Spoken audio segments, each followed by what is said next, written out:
Bonjour et bienvenue à votre émission hebdomadaire de cette semaine d'Endautré, édition du 27 avril 2025. Donc, nous sommes à la veille des élections finales, des élections fédérales demain, le 28 avril. Donc, on vous présente les derniers extraits de Ruth-Hélène Brosseau. Qu'est-ce qu'elle a présenté comme proposition durant la semaine? Un événement s'est déroulé à Saint-Ignace de Loyola et on vous fait un petit rappel de cet événement. On vous présente quelques extraits du Conseil de Saint-Cuthbert. Par la suite, il y a l'Association forestière qui a fait un vernissage avec 3 artistes vraiment intéressants, donc dans le site de Arboria, donc vraiment une exposition qui sera offerte toute la période estivale aux visiteurs directement sur le site de la pépinière de Berthier.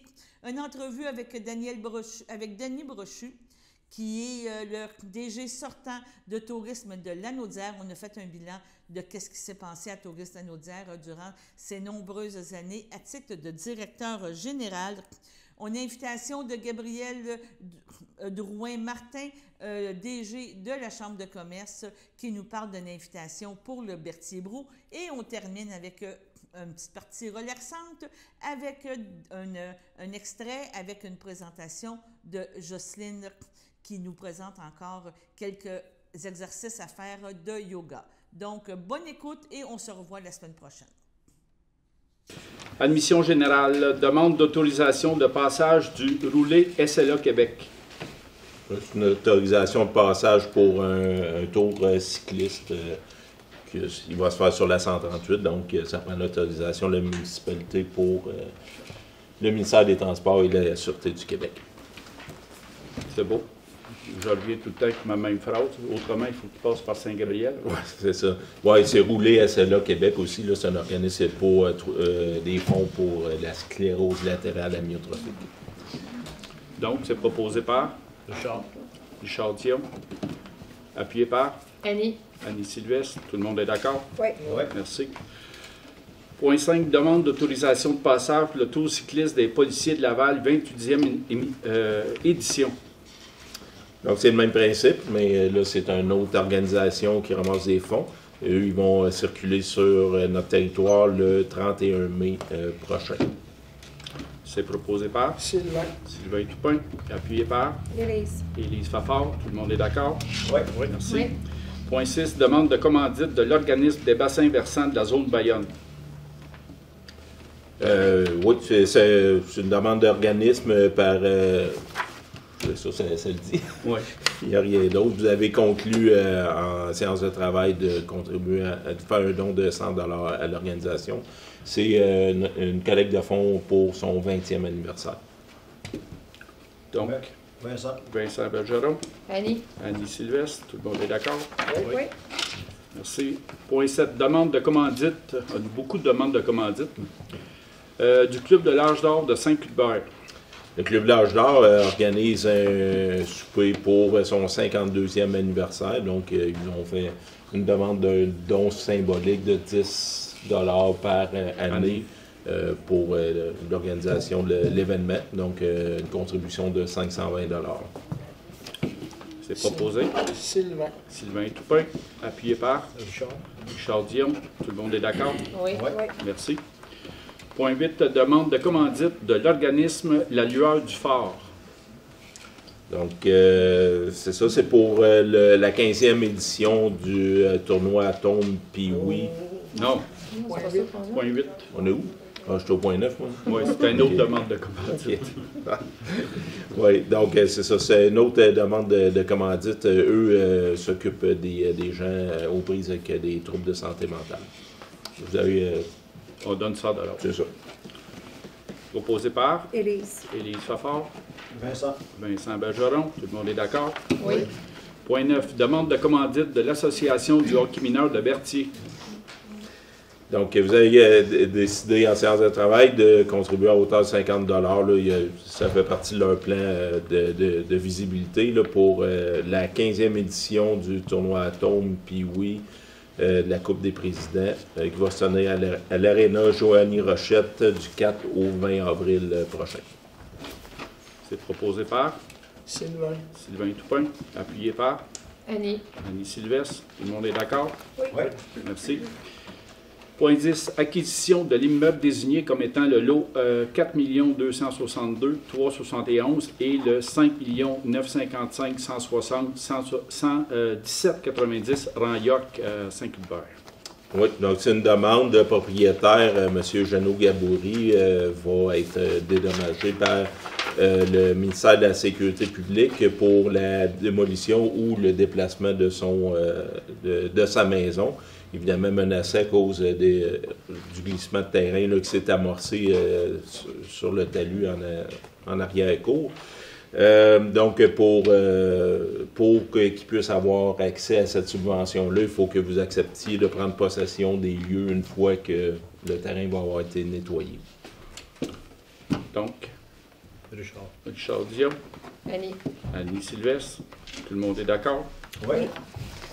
Disons que depuis le début de l'année passée, on a pris possession de beaucoup de terrain. Considérant la résolution numéro 2203-2025 a été adoptée par le Conseil municipal du 3 mars 2025 à l'effet de limiter à 200 $ par enfant et 400 $ par famille l'aide financière accordée pour l'inscription aux activités sportives, de loisirs et culturelles. Considérant plusieurs citoyens ont démontré les impacts que cette décision peut avoir sur les familles de Saint-Cuthbert, considérant que le Conseil désire favoriser, promouvoir et faciliter l'accès aux activités physiques, de loisirs et culturelles pour les citoyens de moins de 18 ans. En conséquence, il est proposé par Sylvain Toupin, appuyé par Annie Sylvestre. C'est là qu'on arrive dans le punch. Que soit abrogée la résolution numéro 2203-2025, que l'aide financière correspond à 50% des frais d'inscription à toute activité sportive, de loisirs et culturelle soit accordée pour enfants mineurs, que les informations suivantes doivent être fournies pour avoir droit à l'aide financière: preuve de résidence, un reçu officiel du montant payé pour l'inscription émis par l'organisme.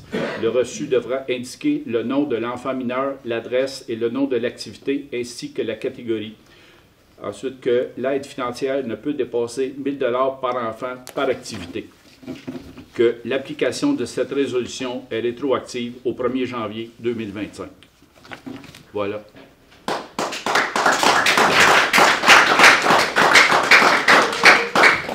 Disons que pour ça, la bonne foi j'espère que vous n'en doutez pas, là, la bonne foi du Conseil n'était pas mise en jeu. On voulait joindre le plus de personnes possible.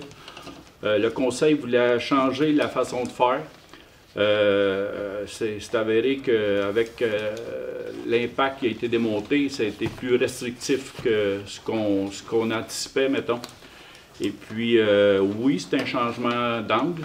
Mais il ne faut pas parler des deux côtés de la bouche parce que, et d'un, on restreignait, mais on a mis un plus gros budget pour activités sportives. Fait que c'est là qu'on est rendu aujourd'hui. Tout ça, bien, c'est sûr que c'est une révision à chaque année.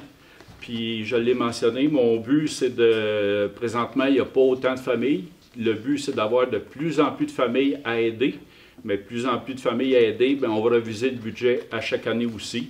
Puis il n'y a rien de gelé là-dedans. Il faut être conséquent dans tout. On va réviser ça à chaque année.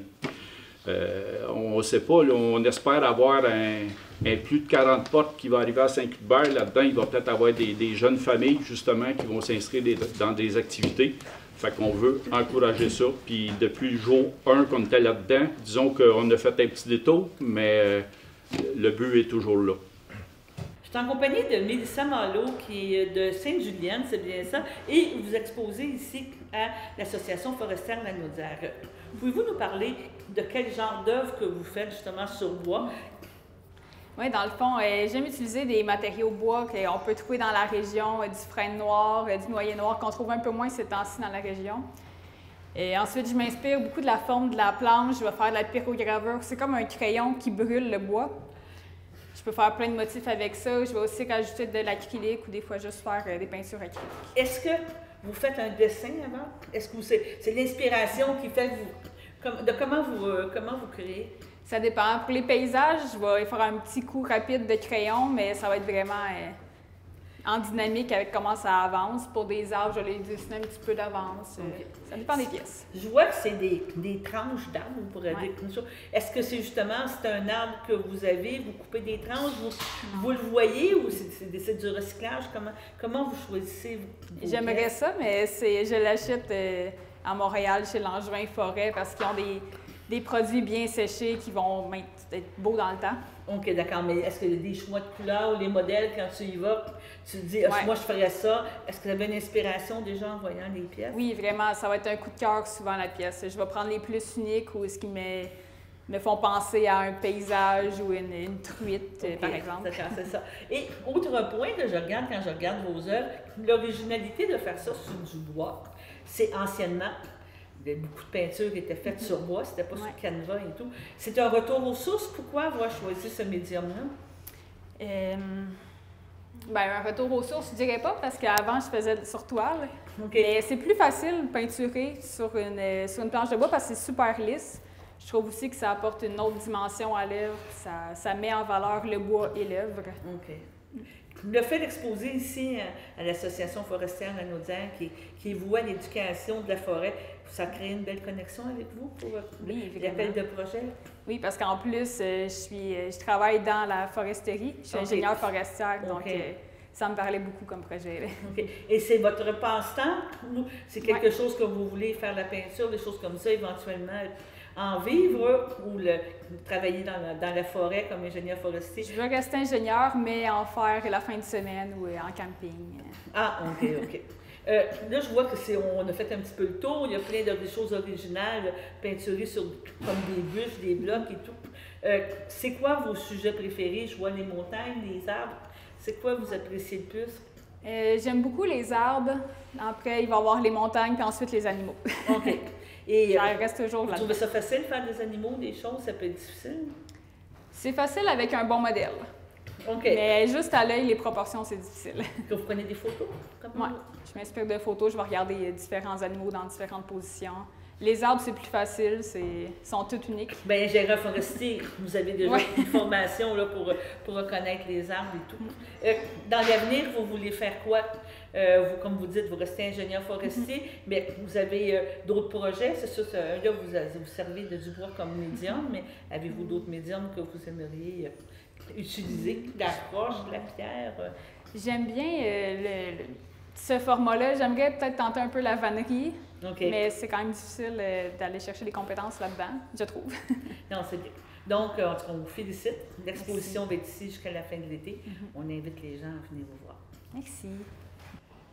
Bonjour Thibault. Bonjour, on se Daniel. retrouve, on se connaît depuis quand même quelques années. Et c'est tout naturel de te retrouver à l'Association forestière Lanaudière parce que tu es un passionné de forêt, tu es un passionné de son.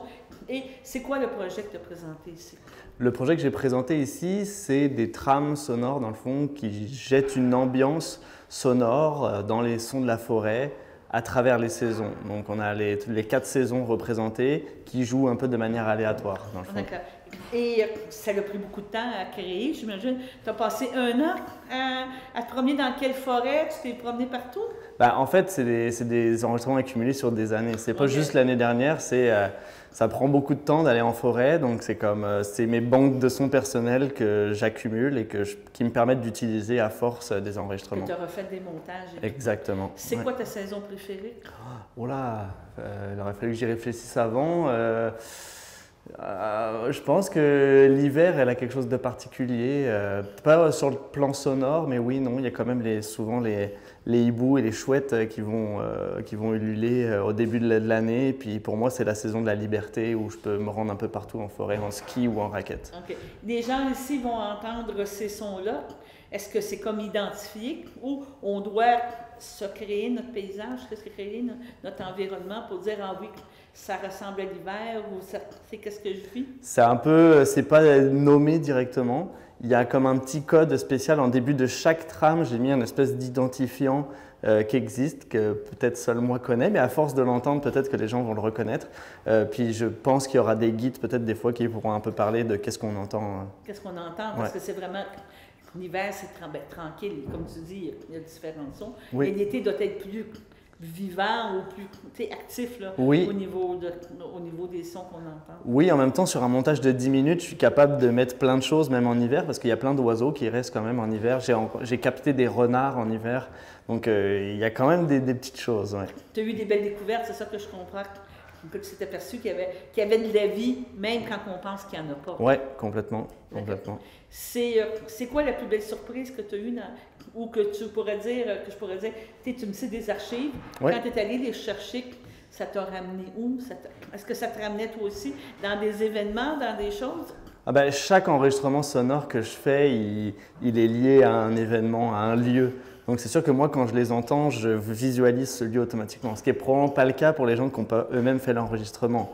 Mais tu veux qu'on voit, on t'aimerait ça qu'on voit la même chose que toi. Oui, mais souvent quand les gens écoutent du son, ils se font des images mentales eux-mêmes. C'est ça qui est intéressant dans le son, je trouve. D'accord. Est-ce que justement, tu vas être là pour partager un petit peu, de discuter de qu'est-ce que vous entendez, qu'est-ce que ça représente? Je sais que tu aimes beaucoup ce genre de médiation-là. Ça serait intéressant. C'est pas prévu, mais c'est sûr que ça me ferait plaisir de venir faire des présentations sur l'écologie sonore. C'est des choses que je fais souvent, effectivement. Ouais. C'est très passionnant, très intéressant. Par la suite, est-ce que tu as d'autres choses de prévues avec cette exposition-là? C'est quoi tu travailles aussi? Moi, je travaille sur un documentaire sonore sur la migration des oiseaux en ce moment, très particulier. Mais normalement, l'année prochaine, je reviendrai ici pour un autre projet sur le souffle, les vents dans la forêt.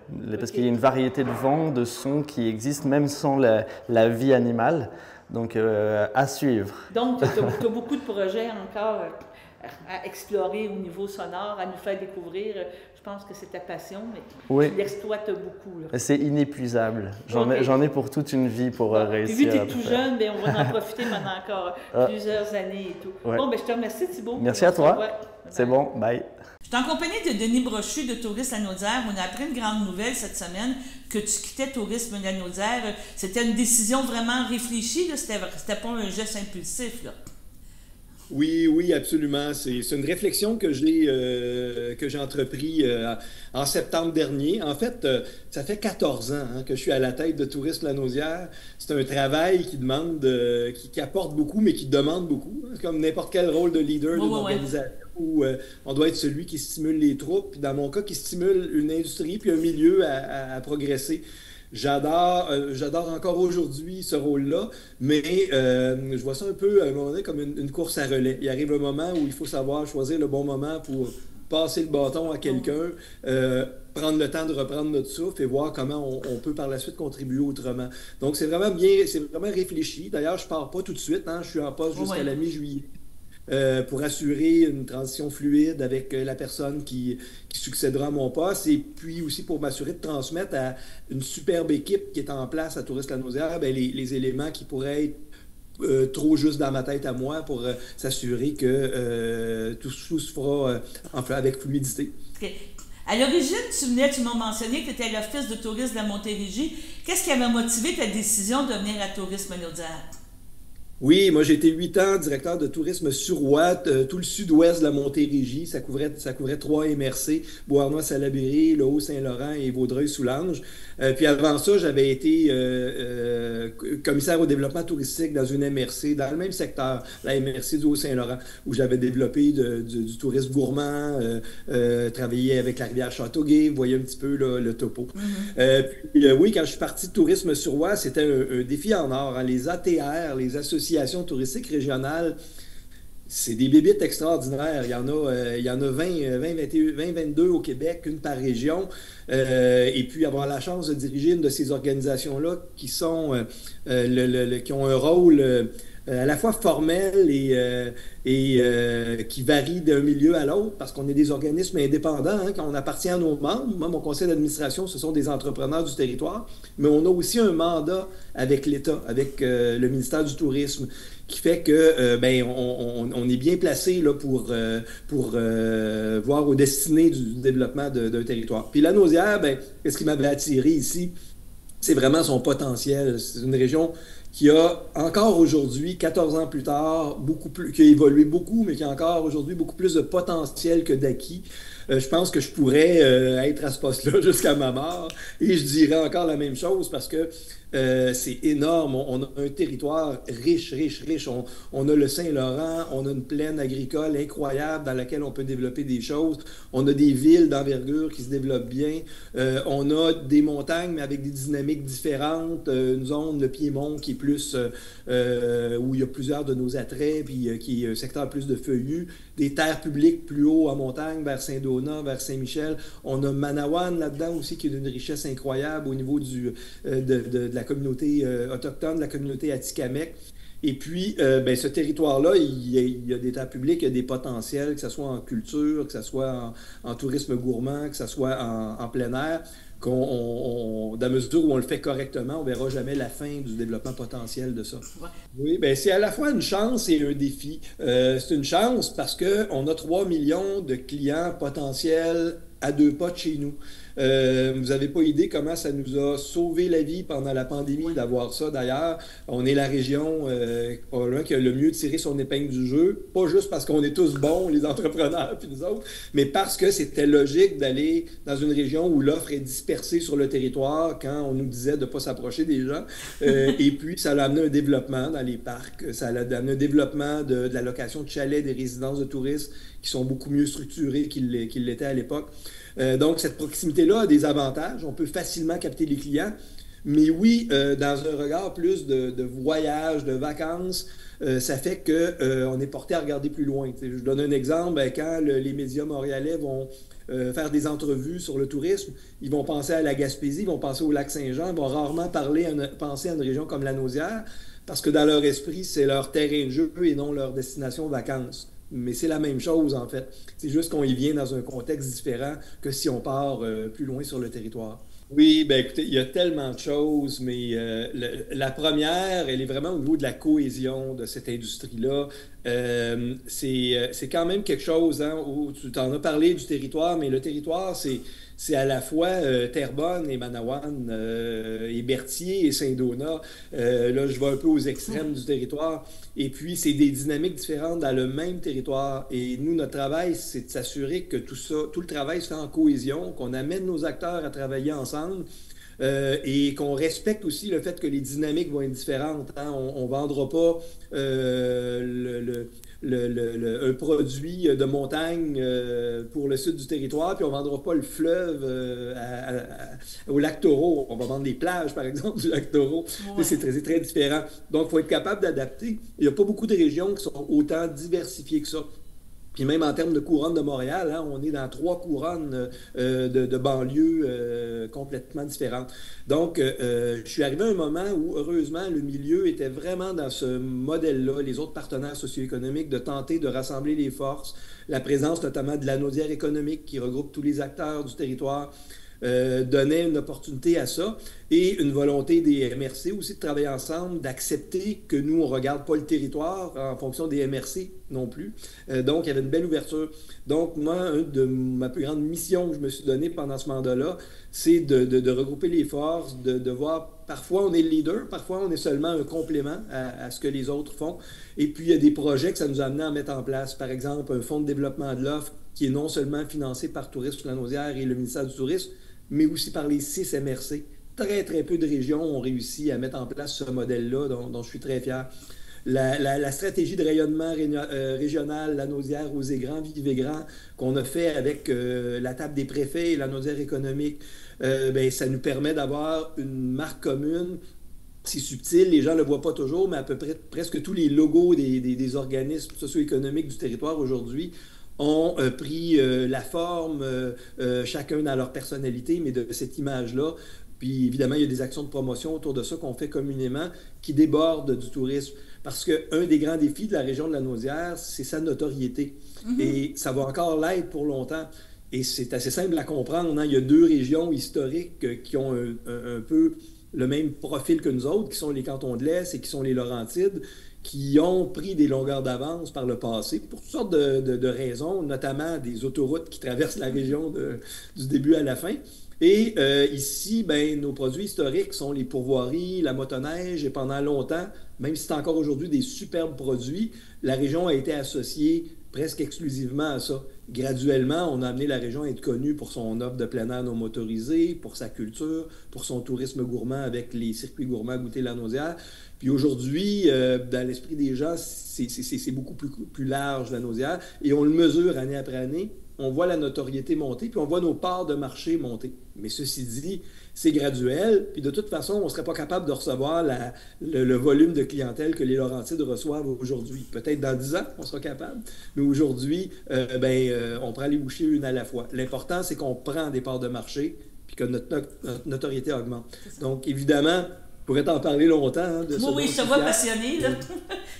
Mais... Oui, puis il y a un élément que je veux ajouter. Quand on parle de cohésion, on parle des partenaires, mais on parle aussi de l'interne.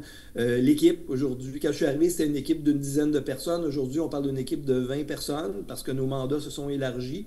Et puis, il y a une gouvernance aussi autour de ça, un conseil d'administration, différentes tables autour de ça. Et ça, je suis bien fier là, de laisser l'organisation vraiment en bonne posture. Je faisais l'image à mes employés il y a quelques jours, quand je leur ai annoncé mon départ. Je dis, un orchestre, oui, la personne la plus connue, c'est le chef d'orchestre. Mais quand le chef d'orchestre s'en va, l'orchestre est encore là, est un petit peu déstabilisé parce qu'elle doit revoir comment ils vont travailler en cohésion. Mais le bon saxophoniste, le bon musicien est toujours là, puis c'est ça qui est important. Avec ça, je suis très, très fier de ça. Les gens ne savent pas tous à quel point on a une équipe de professionnels incroyable. Donc, j'ai aucun doute là, que la suite va bien se passer. Mais premièrement, je suis heureux de partir à un moment où on travaille avec un plan de développement de l'offre touristique qui est sur un horizon 2030. C'est un plan qu'on a rédigé en 2022, donc c'est une stratégie qui va de 2023 à 2030. Elle est beaucoup plus qu'auparavant orientée sur le développement durable, donc non seulement l'économie, mais le respect des populations, des communautés, puis le respect de l'environnement là-dedans, puis de la culture régionale.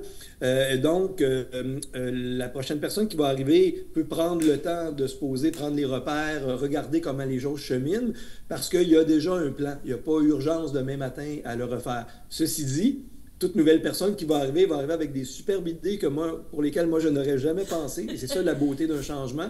Et cette personne-là va vouloir amener sa couleur là-dedans. Et je suis convaincu que, je disais aux membres de mon conseil d'administration, moi, ce qui pourrait me rendre le plus heureux, c'est de voir dans 3 ou 4 ans que cette personne-là, avec l'équipe, a réussi à amener l'organisation et la région quelque part où moi, je n'avais pas imaginé. Et bien, c'est ça qui me ferait le plus plaisir. Parce qu'à un moment donné, on a beau être innovant, imaginatif, c'est le même Denis Brochu qui a 14 ans qui dirige l'organisation et je pense que quelqu'un de nouveau va pouvoir amener ce regard extérieur-là que moi j'avais justement quand je suis arrivé il y a 14 ans puis qui m'a permis d'avoir une vision qui a été heureusement bien accueillie par le milieu. Oui, absolument, parce qu'aujourd'hui, c'est près de 475 membres de Tourisme Lanaudière avec qui on travaille, certains plus régulièrement que d'autres, mais ça va de soi là, que c'est très, très important, là, le lien avec ces gens-là. Et il ne faut pas oublier qu'en 14 ans, on établit des racines. Hein. Aujourd'hui, mes enfants qui sont devenus des jeunes adultes ont été élevés ici, sont des Lanaudois. J'ai mes racines ici, donc je demeure un Lanaudois dans l'âme maintenant. Je ne sais pas si c'est moi qui ai adapté la région ou si la région m'a adopté, mais ça, c'est en moi et ça ne changera pas. Bon, en tout cas, je te félicite beaucoup pour toutes les choses que tu as travaillées au cours de ces années-là, puis belle continuation dans ta carrière professionnelle par la suite. Un grand merci à toi, puis un grand merci pour l'opportunité de m'adresser à ton public. D'accord. Élections fédérales. Apportez vos pièces d'identité lorsque vous allez voter. Pour voter, vous devez être citoyen canadien, avoir au moins 18 ans le jour de l'élection et prouver votre identité et votre adresse actuelle. Vous pouvez présenter une pièce d'identité délivrée par un gouvernement canadien, fédéral, provincial, territorial ou local, portant vos photos, nom et adresse actuelle. Par exemple, votre permis de conduire. Vous pouvez aussi présenter 2 pièces d'identité. Les 2 doivent porter votre nom et au moins l'une d'elles votre adresse actuelle. Par exemple, votre carte d'information de l'électeur et un état de compte bancaire. Nous acceptons les relevés de compte et les factures électroniques imprimées ou montrées sur un appareil mobile.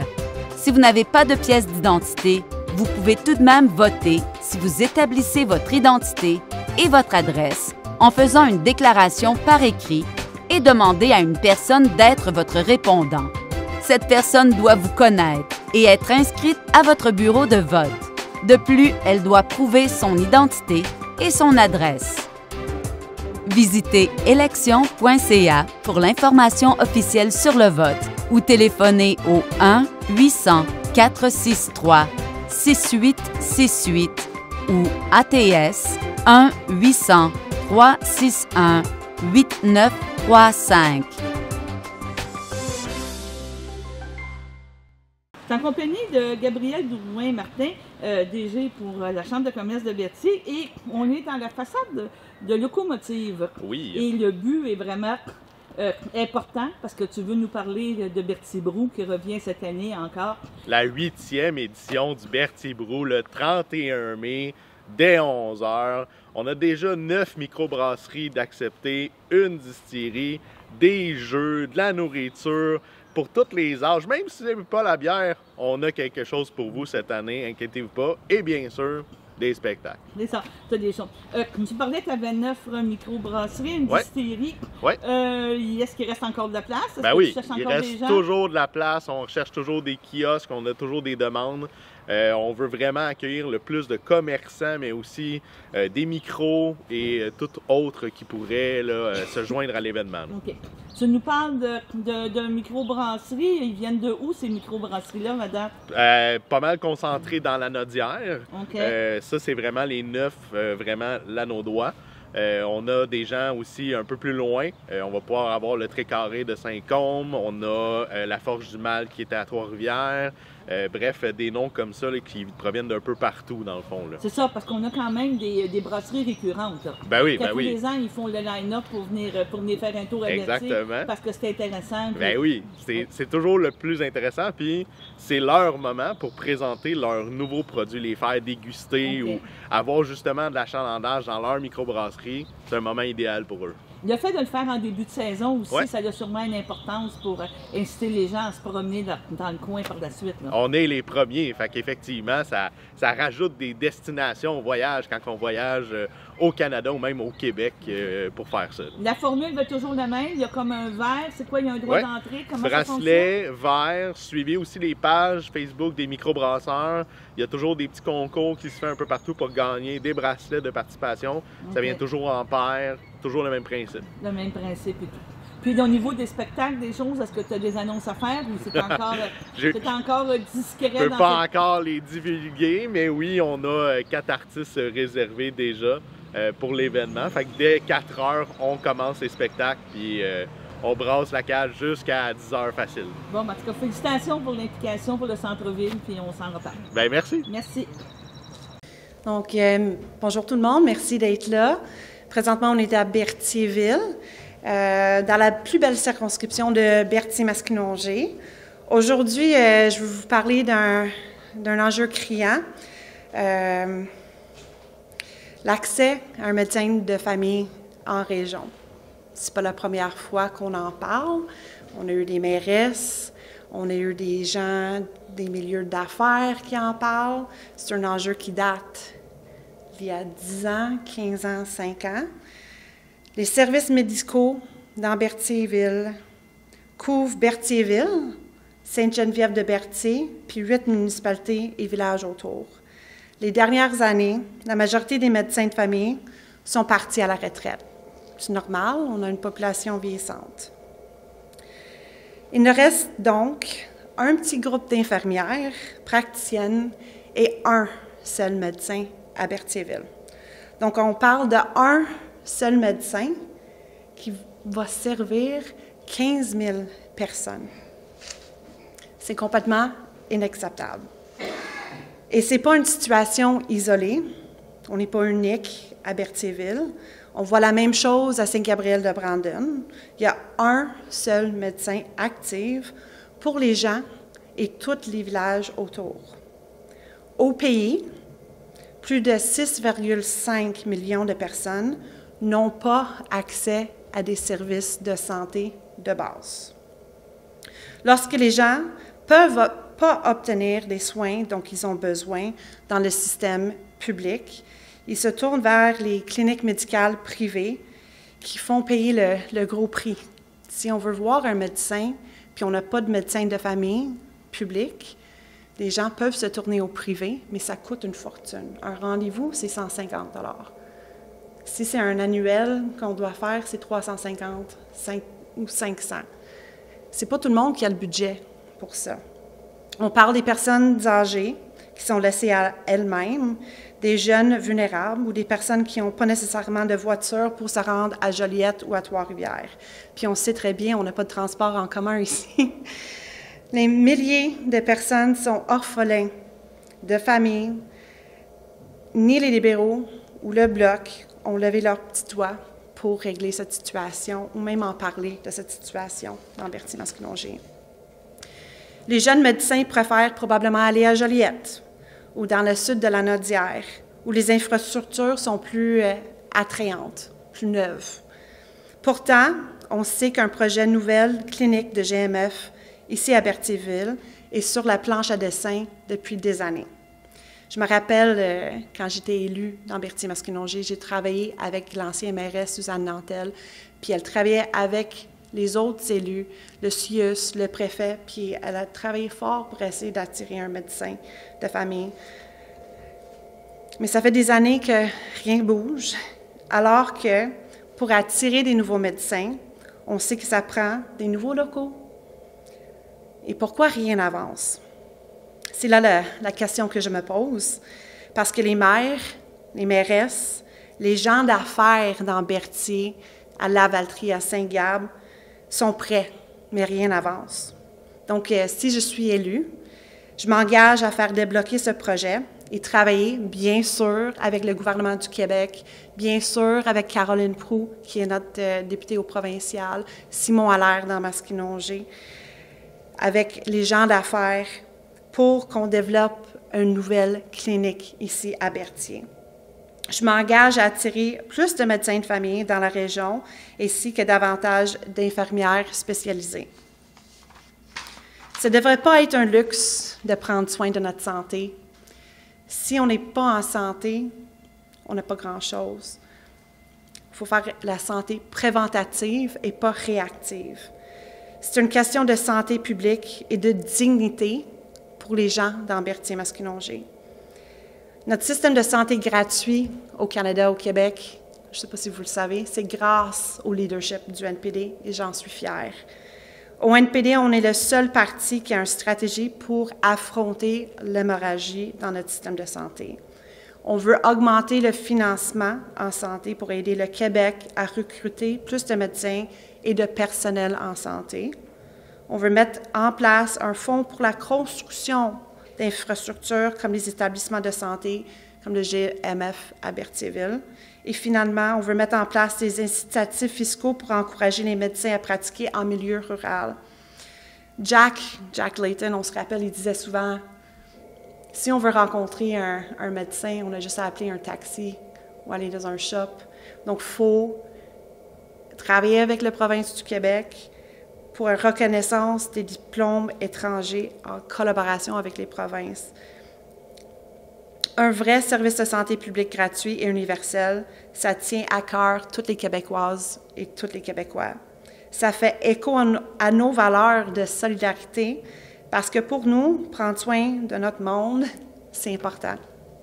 C'est la base. Vous avez été témoin comme moi, comme le NPD était en mesure d'accomplir des choses extraordinaires avec seulement 25 députés à la Chambre des communes, donc un seul député au Québec, un programme de soins dentaires pour des millions de Québécoises et Québécois, un programme d'assurance médicaments qu'on peut et qu'on doit élargir. Je veux aller défendre et faire d'autres gains à Ottawa pour les gens de Berthier-Masquinongé. On ne peut pas laisser un chèque en blanc à M. Carney et les libéraux. Les gens commencent à le connaître un petit peu et on connaît sa passage à Brookfield avec les paradis fiscaux, puis c'est inquiétant. Est-ce qu'il va être vraiment réellement pour les gens? Est-ce qu'il va défendre les intérêts pour les gens d'ici? Je ne suis pas sûre. Est-ce qu'il est là pour nous, les gens de Berthier-Masquinongé, ou est-ce qu'il est là plus pour les ultra-riches et les grandes entreprises? C'est la question qu'on doit se poser. Vous me connaissez tous. J'habite dans la région. J'ai adopté la région il y a 14 ans. J'ai pris racine. Donc, je connais les travailleurs et les travailleuses dans Berthier-Masquinongé. Parce que je vis ici à tous les jours. Et c'est pour ça que je me lance en politique, pour représenter les gens de Berthier-Masquinongé, les entreprises, petites et moyennes entreprises, les agriculteurs, les aînés, les jeunes familles, pour me battre contre l'américanisation de notre système de santé, contre la privatisation de notre système de santé et protéger nos services publics et notre filet social. Ce serait un honneur pour moi de me battre pour vous encore avec du cœur au ventre. Merci. Ça prend des médecins pour remplir cette clinique-là. Vous l'avez dit vous-même, les médecins préfèrent aller à Berthier ou à Trois-Rivières. Comment est-ce qu'on même pas médecins à Joliette, en fait? Comment est-ce qu'on peut ici? C'est exactement, c'est travailler avec les gens d'affaires. Ça fait longtemps, je ne vais pas les nommer, mais si on vient de la place, si on gratte un petit peu, on sait c'est qui, ça fait longtemps qu'il y a des gens impliqués à Berthier qui sont prêtes à travailler ensemble, prêtes à trouver un local, mais probablement bâtir un local. Donc, ils sont prêtes à s'engager financièrement, mais il y a aussi un rôle du gouvernement fédéral. Nous, au NPD, on est prêtes à développer un programme pour aider à bâtir des GMF, des belles bâtisses, parce que on a des médecins, mais il faut les attirer. Présentement, on a un médecin, il y a un bureau qui est vraiment petit, même pas de fenêtre.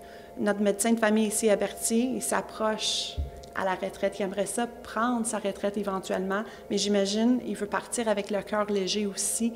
Il ne veut pas laisser ces gens tomber. Donc, il faut travailler tous ensemble. C'est important aussi de travailler tous ensemble, tous les paliers de gouvernement ensemble. On a vu de l'action au niveau sur le terrain, les entrepreneurs, les gens d'affaires, les élus. Ils ont travaillé avec le CIUS. Il y a un job à faire aussi au niveau provincial, mais il y a un leadership aussi qui doit être fait au niveau fédéral, tout en respectant les champs de compétences, mais c'est un besoin criant. Les gens de Berthier-Masquinongé, c'est une population vieillissante. On veut attirer des jeunes familles, puis il faut faire plus la santé préventative. Il ne faut pas toujours être en réaction. C'est primordial qu'on avance, puis on travaille tous ensemble, tous les paliers. C'est arrivé, là, on a parlé de santé, mais comment vous vous sentez là, presque à la fin de la campagne? C'est quoi votre feeling? Vous vous promenez? Pensez-vous gagner cette fois-là? Oh mon Dieu, je ne sais pas, mais je dirais que depuis l'annonce de ma candidature puis ma présence sur le terrain partout dans Berthier-Masquinongé, c'est positif. Les gens sont vraiment encourageants. Ça me donne l'énergie. C'est sûr, les journées sont longues, mais je pense que les gens sont vraiment réceptifs à les propositions du NPD. Le fait qu'on a eu des gains au dernier Parlement, on a été capable de négocier puis développer un programme de soins dentaires. Ça impacte tout le monde. On sait, avec la guerre commerciale, il y a beaucoup qu'on ne contrôle pas, mais le coût de la vie, c'est important. Il faut avoir des mesures qui changent, qui rendent la vie la plus abordable pour les gens de Berthier-Masquinongé. Ça, c'est une action concrète. Les gens sont heureux. Donc, à date, ça va super bien. C'est sûr que c'est un dernier sprint. Puis, j'ai hâte de voir les résultats. Mais peu importe les résultats le 28, je reste ici. Je m'implique ici. La raison pourquoi je fais la politique, c'est pour les gens. Donc, ça va être dur à débarrasser de Ruth-Hélène Brosseau. Je pense que vous êtes pognés avec moi, là. D'accord, merci. Oui. Bon, bien, merci beaucoup. Ça, c'est conclu la conférence de presse. Bon, donc, moi, c'est Ruth-Hélène Brosseau. Je suis candidate NPD dans Berthier-Masquinongé. Merci tout le monde d'être présent aujourd'hui. J'étais à Louisville en train de rencontrer les résidents au bâtisseur. Donc, pour faire suite à la visite de M. Carney à Trois-Rivières, il a fait une conférence de presse, une super belle entreprise, important en Mauricie, mais je pense qu'il a vraiment raté son style. On a besoin de parler plus de la protection pour nos travailleurs et les travailleuses. Ça, c'est pourquoi je m'implique avec le NPD depuis 2011. Il faut avoir un filet social solide pour protéger les gens en temps normal, mais surtout en temps de crise. Donc, depuis que je suis dans la course à l'élection fédérale en 2025, je rencontre des petites entreprises, des moyennes entreprises, puis les besoins sont criants. On a besoin des investissements du fédéral pour faire face à la guerre commerciale de nos voisins aux États-Unis. On a besoin d'assurer qu'on a un bon système d'assurance-emploi pour protéger les travailleurs et les travailleuses. Je pense que le NPD, on est les meilleurs placés pour défendre les gens. On a fait nos preuves à la Chambre des communes. Moi, je parle tout le temps de l'importance d'avoir plus d'élus NPD, surtout des NPD québécois à la Chambre des communes pour faire avancer certains dossiers. Aujourd'hui, on est devant le fleuve Saint-Laurent. C'est pas la plus belle journée, mais c'est le jour de la Terre. Malgré qu'on est en campagne, on ne parle pas assez de la Terre, de la protection de l'environnement, la crise climatique et les mesures qu'on doit mettre de l'avant pour protéger la Terre, notre chez nous. Donc, on est devant le fleuve Saint-Laurent. On est le seul parti qui propose des mesures législatives pour protéger le fleuve Saint-Laurent. C'est important de le faire, ça fait longtemps qu'on en parle. C'est temps de passer à l'action. Il faut protéger notre biodiversité.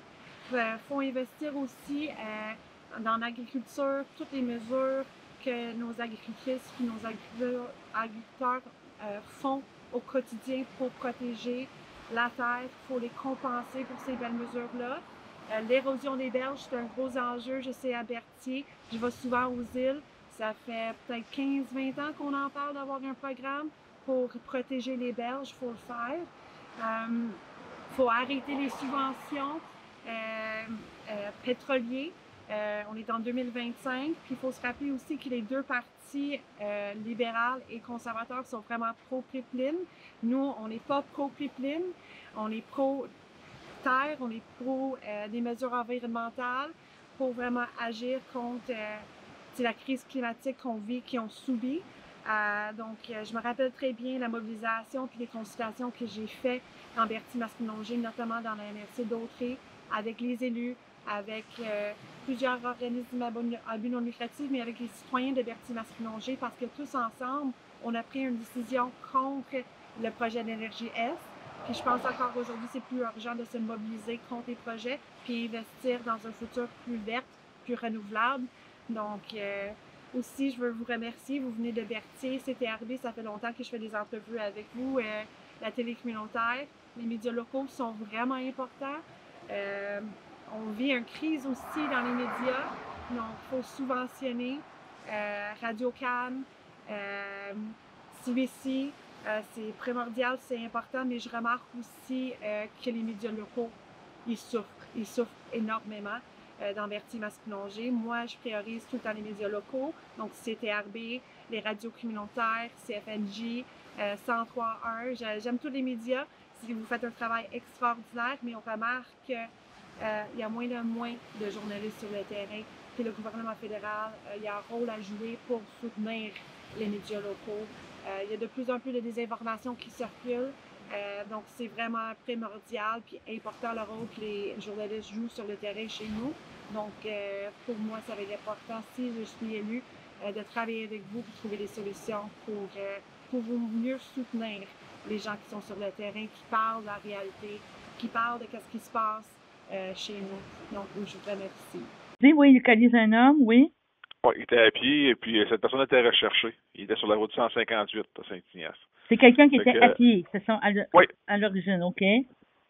Donc, l'homme de 37 ans, il refuse de collaborer.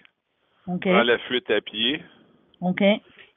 Par la suite, il a réussi à prendre la fuite avec un véhicule des policiers. OK.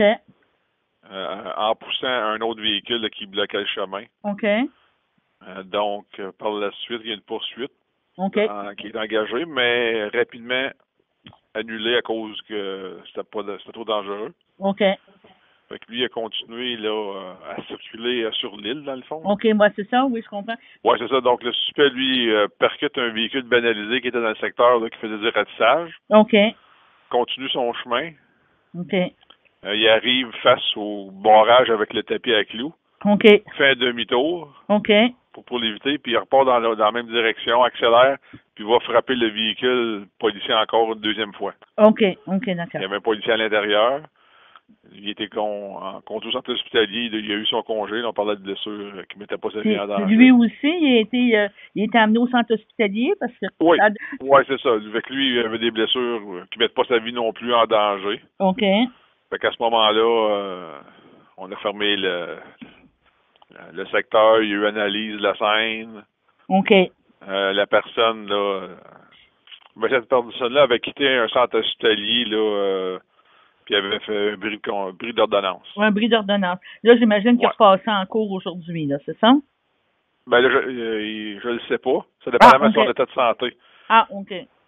On peut des fois on le faire en direct de l'hôpital aussi, là, ça dépend. OK, mais là, il était hospitalisé puis il est resté à l'hôpital, c'est ça qu'on comprend, là. Oui, c'est ça. OK, d'accord. Bon, ben c'est bien beau. Je vous remercie de l'information.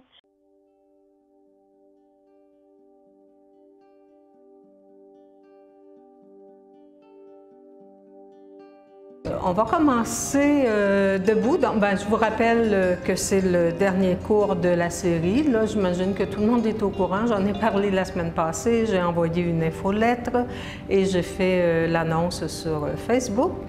Et puis, à nouveau, là, je remercie l'équipe du CRTB, Xavier, qui est juste devant, derrière la caméra, et puis Daniel, qui est derrière l'écran.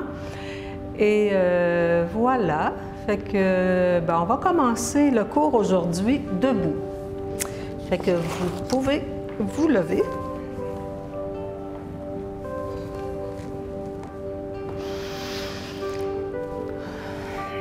Et puis, oui. Oui, il faut éteindre les micros si ce n'est pas déjà fait. OK. Donc, une position confortable. Et on va prendre quelques instants pour s'intérioriser. Donc, assurez-vous que les genoux sont déverrouillés, que les épaules sont relaxes, que les mâchoires sont relaxes. Vous pouvez garder les yeux ouverts ou fermer les yeux. Et on va prendre quelques respirations lentes, conscientes.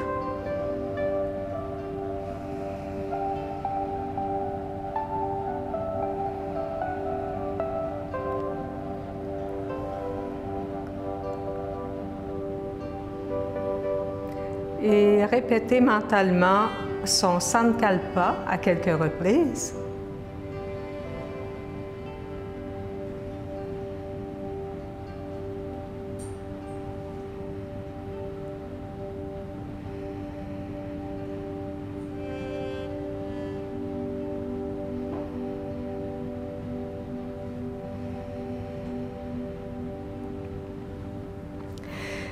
Et on va y aller tout de suite avec la mudra du jour. Donc, je vais prendre mon livre là, pour vous donner les bonnes instructions puis pour ne pas vous donner les explications qui fitent avec une autre mudra.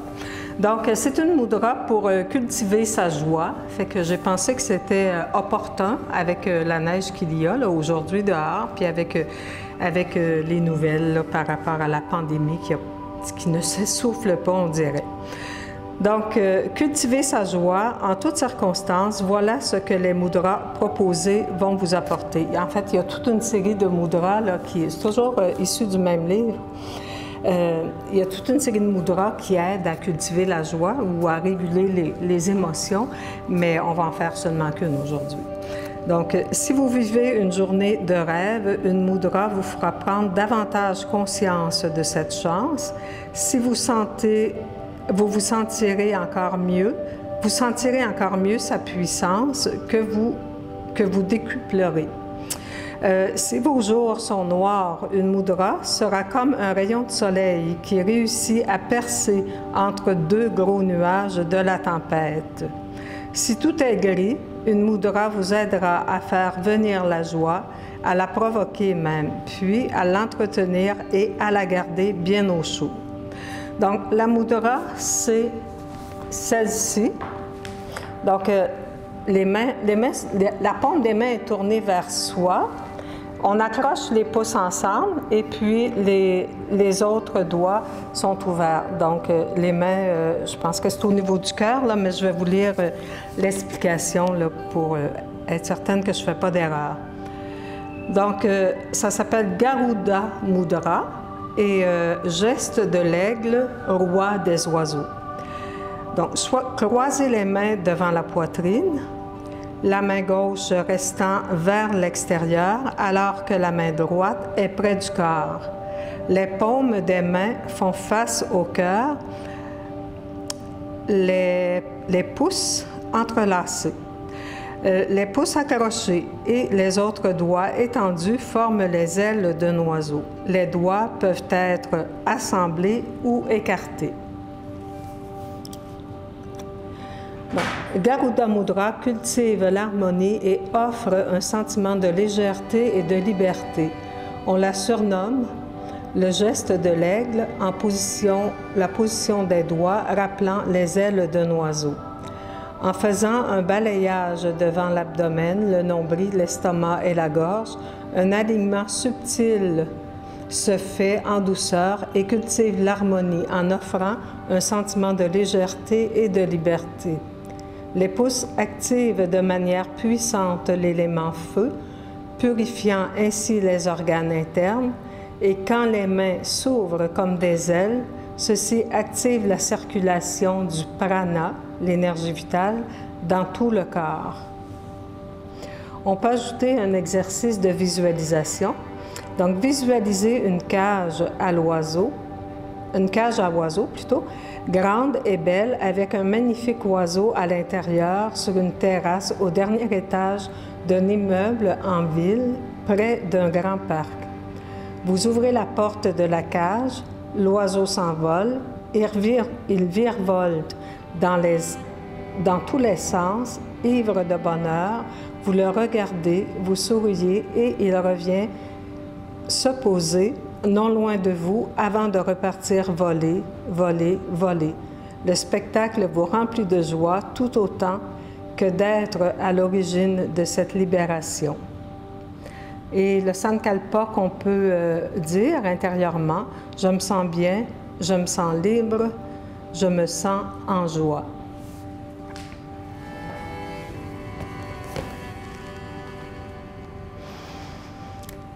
C'est bien, vous pouvez ramener les bras le long du corps.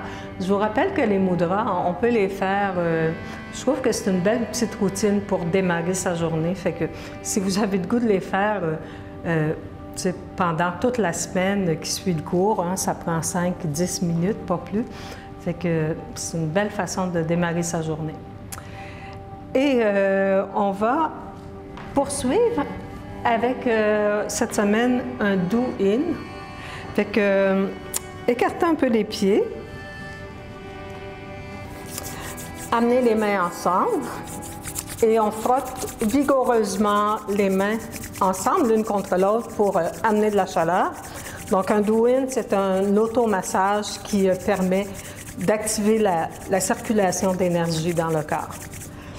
On place le bout des doigts, donc les doigts sont écartés, le majeur, l'index et l'annulaire sont un peu écartés. On les place en haut du front et puis on fait des petites rotations avec les doigts pour faire bouger la peau. Donc on part du sommet du front puis on descend lentement. Assurez-vous que les genoux sont déverrouillés, les mâchoires relaxent. Donc, on continue à descendre sur les joues.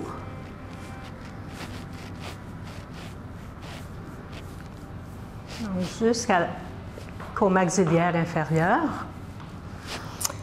Et puis, on va poursuivre avec des gestes plus spécifiques. On va coller, peut-être, Xavier, que tu pourrais